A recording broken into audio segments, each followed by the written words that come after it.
think about something as we ended. Does anybody, what were we kind of reflecting on together? We'll jump right in. What we could do better. Yeah, okay, so we named for ourselves some things that we could do better, and we were really just thinking for ourselves, right? We were thinking for ourselves, what can we do better? But in particular, we were talking a lot yesterday about, does anybody remember what we were really thinking hard about yesterday? Community. Yes, community. Learning. And we added to our anchor chart something that's really important about learning. Accepting challenge. Accepting challenge, that's right. So we're really thinking about the role that challenge plays in being part of a learning community. So we ended the day kind of thinking about when challenges came up for us.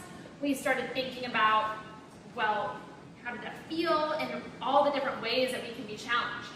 Both learners who have been here before and the learners who have never had this experience before, both are experiencing probably some different types of challenge. And so thinking about that. And to continue that conversation, I think, was it Sophia or Lila, somebody brought up the learning pit? Did anybody remember? Walden. Oh, it was Walden. Oh, he's not here, darn it. Okay, Walden was like, we call that the learning pit. And then we didn't really say more about that. Oh, yeah. Can we say more about that now? Yeah, What the we did? learning is when you sort of need help, like and you try to your friend, like you sort of are going around and you like follow people around. And that basically. And do we mean like you literally fall into a pit? No. It's like nobody can jump over the learning pit. You have to fall to the learning pit, and then other people can help you get back up. Okay, you're hearing us say this. This is something to talk about, and I think it's an important thing to remember because there's times when I feel challenged, and maybe you feel this way too, where it doesn't always feel like this is great. I feel so challenged, and I don't know what I'm doing. Like, does that feel good? Not really. Not really. It doesn't feel like this is great in the moment. In the moment, it actually feels kind of like a pit. Kind of like a little bit dark, a little bit unknown. Where am I? Like, oh, this is hard. Maybe I'm down here in the pit and I'm trying to climb out. Like, it feels a little difficult, right? And a little scary or frustrating. I can have some big kind of feelings around like that when I'm feeling challenged. Has anybody else experienced that? Like, this is challenging and I'm actually maybe a little bit mad, a little bit frustrated, like not feeling good about that. But then, like, other people can throw you down a rope from the learning pit. So the idea being that when you're learning, I think that people think that learning should just always feel like good and yes, I'm going marching along. That actually is not true. Learning is actually messier than that. This is learning. That learning is difficult and that's okay. Like, it's not like easy just a straight path. Unless you're doing like really easy stuff, maybe like for me like focus 4 and stuff is like really easy. But then would you even be learning? No. If you were doing something that totally felt easy, would you consider that learning? No. See, and so do you see how really learning is challenging? And it isn't this, I like how you said that, was it you, Sophia, who said it's not a straight path, right? It's a little bit messier than that. And I want you to know that that's okay. In fact, that's good. That's a good thing because that means you now are about to grow your own brain. Because here's the thing. This is what you know now. This is what you will know. This is where you learn. You have understanding, new understanding. Where you are now, new understanding. You've got to go through the learning pit, and as you work really hard to climb your way out of that learning pit by asking questions, by really checking to make sure you understand. People can ask you questions, and that's like sort of the road to the pit. That's right. Or there's other people who they are over here and they say, okay, I think I understand. Hey, come on, I'm going to ask you a question now to help you get out. And they're going to kind of like metaphorically throw a rope down to you to say, let's go, we can help you out. And you're going to work hard, they're going to work hard, and together, as you do that hard work, your brain is growing and you're now out of that pit with new understanding.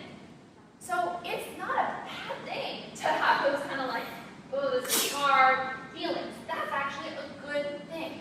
So I want you to know that learning is supposed to feel this way.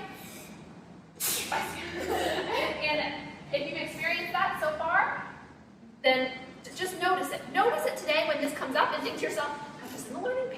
And then look around, because remember, there's actions, there's things that you can do to help get yourself out. Miss Way. Yes. Like, do you know how sometimes you say you missed an opportunity? Like, I feel like if someone throws the rope down and you don't catch it. Okay. You missed an opportunity. Okay, but let's think about some of those actions. If I'm in the learning pit, what are some of the actions that I'm going to do to help me like get through that hard thing? What are the actions that I'm going to take? Let's say you have to listen a lot, so like active listening or listening. Yeah, and we're naming again that active listening. I think you're exactly right, Declan. Active listening is going to be so important. If I'm just down in the pit going, I'm in a pit, ah, and I'm not slowing down and trying to get him information. What's that, Everett? Or La La Land, then I'm not doing the work that it's going to take to get me out of that pit. Exactly. When you're in La La Land, you're just digging the pit deeper. Okay. Any other thoughts on things that you're going to be doing to help get yourself out of that pit? I don't call it learning pit for nothing. All right. Maybe let's think about that. What I heard somebody else say some other actions. What are some other actions that we're going to take when we're feeling challenged? Asking questions. Asking questions. I think that's exactly right. Listening. Active listening. I think what was already stated. Asking questions, listening. What else? Anything else that have top of mind? Think. Actually, and I'm actually glad that you said that, Sawyer, because I sometimes I think we look around at each other and we're like, okay, like we're all looking at this thing, like what's happening? There's actually things happening inside of our heads. That thinking work, it's really, we're doing it on purpose. You have to start to notice inside your head, okay, am I trying this out? Am I checking to make sure I understand? There's actually a lot of thinking work. It's really hard. Your like brain might even feel tired. Does anybody go home after being at Longview and feel like, oh, I'm really tired? No. No, maybe? I mean, I don't usually, but I mean, I might. Okay, well, really, you should be thinking about your brain should be working so hard that it's almost like you're pretty tired because you're working so hard. Just kidding. Okay, so I'm going to put thinking here, and we know that thinking is actually a lot of important work that maybe we can't quite see because it's happening in our heads, but we can it's like really like you're exercising. You're like working, your brain is like working so hard. I also did that thing. The wreck and rack. Why not? All right. Why not taking risks? Why not taking risks? Should you take risks in order to help get yourself out? I think that's right. Taking risks. All right, we're thinking about these things. These things are going to come up again and again as we continue to grow as a community. And now you kind of have something to help you as you're feeling challenged. Just be like, okay, this is good. This means I'm learning something. No one can magically fly over the learning pit. Everybody goes through the learning pit. Going through the pit. All right, are we ready? What if you sink down a bit and... Okay, we're going to move our bodies to the back of the room like we did yesterday for our number lines.